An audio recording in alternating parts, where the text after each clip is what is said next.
যখন একটা মানুষ আরেকটা মানুষের সাথে রিলেশন করে তখন তাকে পাওয়ার জন্য কত পাগলামিগুলা করে, কত অভিনয় করে, কিন্তু যখন তাকে কাগজে কলমে পায়, তার নিজের করে নেয়, তখন থেকে কিন্তু তার প্রতি অবহেলা শুরু হয়। এটা সবার ক্ষেত্রে, শুধু আমার ক্ষেত্রে আর আপনার ক্ষেত্রে না। দেখবেন যে পৃথিবীর প্রায় অধিকাংশ মানুষের ক্ষেত্রে এই জিনিসটা, হয়তো দু একজন খুব ভাগ্যবতী যে তাদের কপালে আল্লাহ তাআলা অনেক সুখ লিখে রাখছে। আমি এই জিনিসটা বুঝি না ভাই, কিসের জন্য মেয়েরা কি মানুষের গোলাম? মেয়েদেরকে পাওয়ার আগে অনেক পাগল, আর পাওয়ার পরে মেয়েদেরকে অবহেলা কেন? অবহেলা যেহেতু করবেই, তাহলে বিয়ে করার কি দরকার? আর সবাই ভাবে মেয়েরা তো মেয়ে মানুষ, এরা কি করতে পারবে। এই জিনিসটা ভাই মেয়েদেরকে আরো কষ্ট দেয় বেশি।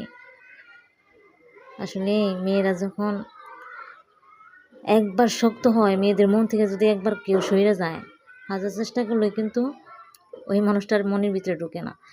হয়তো সংসারের চাপে, হয়তো তার সংসারটা মায়ায় মহব্বতে ঘেরা থাকে, তার জন্য ছাড়তে পারে না। তা না হয় ফ্যামিলির দিকে তাকায় ছাড়তে পারে না। কোনো না কোনো কারণেই মেয়েরা ছাড়তে পারে না সংসার। কিন্তু ছেলেদের কিন্তু এক মুহূর্তের ব্যাপারও না যে একটা সংসার ভাঙ্গা। তাদের নিজের চাহিদা পুরা করলেই হয় সব ক্ষেত্রেই। দেখবেন যে ছেলেরা নিজের মন মতো, আর মেয়েদেরকে ভাবে এরা গোলাম, এদেরকে বিয়ে করে আনছি এরা তো গোলাম, এদেরকে যা বলবে এদের তাই শুনতে হবে, এদেরকে হাতের আঙ্গুলে ঘোরামো, এই জিনিসটা ভাবে হয়তো ছেলেরা।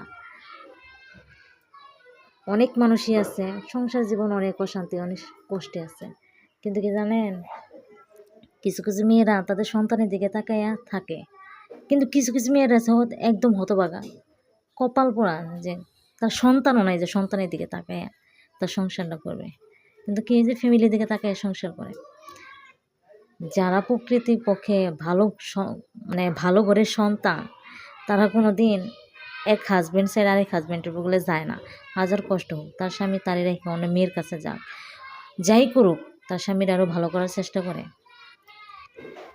সংসার জীবনে দেখবেন অধিকাংশ ছেলেরাই ফোন নিয়ে বসে থাকে, পাশে বউ থাকলে তাদের কোনো মানে চাহিদা নাই। বউ আছে তো সমস্যা কী, এরা তো প্রতিদিনই দেখি, এরা আবার নতুন করে সময় দেওয়ার কী দরকার। কিন্তু ভাই যার সন্তান নাই সে কিন্তু এই জিনিসটাই ভাবে, আমার স্বামী আমার সাথে দুইটা কথা বলবে শান্তি মতো, আমি তার সাথে দুইটা কথা বলবো, আমার তো সন্তান নাই, আমার স্বামী আমার সব। কিন্তু এই জিনিসটা সব ছেলেরাই বুঝে না। ছেলেরা ভাবে কি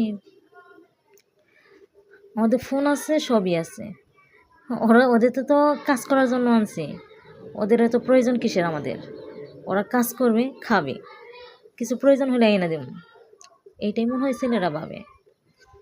এর প্রত্যেকটা হিসাব প্রত্যেকটা ছেলেরই দিতে হবে যারা বউয়ের সাথে খারাপ ব্যবহার করে।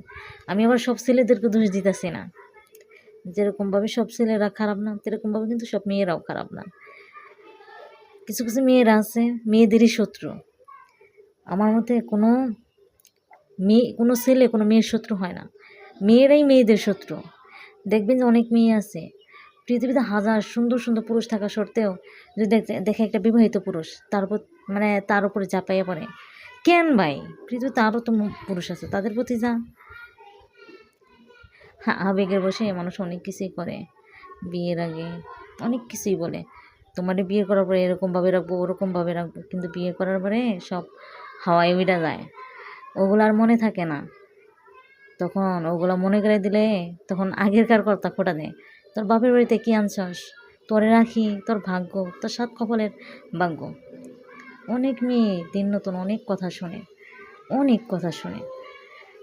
সংসার জীবনটা হয়তো আল্লাহ তাআলা ফরজ করছে দেখে মানুষ কিন্তু সংসারটা করে, ফরজ যদি না করতো তাহলে মনে হয় মানুষ সংসার করতো না, যার যার কাজ করে কামাই করে সেই খাইতো, কেউ কারো বর্ষায় বসে থাকতো না।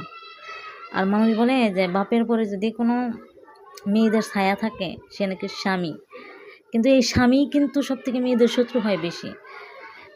দেখবেন কষ্টের সময় আপনি হাজার অসুস্থ, অনেক অসুস্থ, আপনি দেখার পরে একবারে জিজ্ঞাসা করবে না যে তোমার কী অবস্থা, তোমার কি এখনও খারাপ লাগতেছে কি ভালো মন্দ, জিজ্ঞাসা করবে না, ফোন নিয়ে পড়ে থাকবে। তার ফোনই আপন, তার বউ আপন না, তার ফোনটা আপন, একবারের জন্য জিজ্ঞাসা করবে না। অনেক সময় মেয়েরাও কিন্তু মানুষ, এই জিনিসটা ছেলেরা মনে করে না। ওর সব ছেলেরা এক না, কিছু কিছু ছেলে ভালো আছে, তার বউকে রানী বানিয়ে রাখে, তার বউয়ের কখনো অসম্মান হতে দেয় না, তার বউয়ের শরীরে কোনো কলঙ্ক লাগতে দেয় না। তাদের মতো ভাগ্যবতী মনে হয় কেউ নাই। খালি 2টা টাকা দিয়ে জিনিসপাতি কিনা দিলেই হয় না, আর রাত্রের বেলায় শুইলেই হয় না, সব কিছুই করতে হয়। সংসার জীবন মানে কি? একজন আরেকজনের মনে দুঃখ বুঝবে, একজন আরেকজনের কাছে সব কিছু শেয়ার করবে, একজন আরেকজন অসুস্থ হলে তার পাশে থাকবে। ফোন কি ভাই, এই ফোনটা এখনকার জামানায় এই ফোনটাই মনে হয় মানুষের ধ্বংস করে দিচ্ছে। আমরা মেয়েরা ভাবি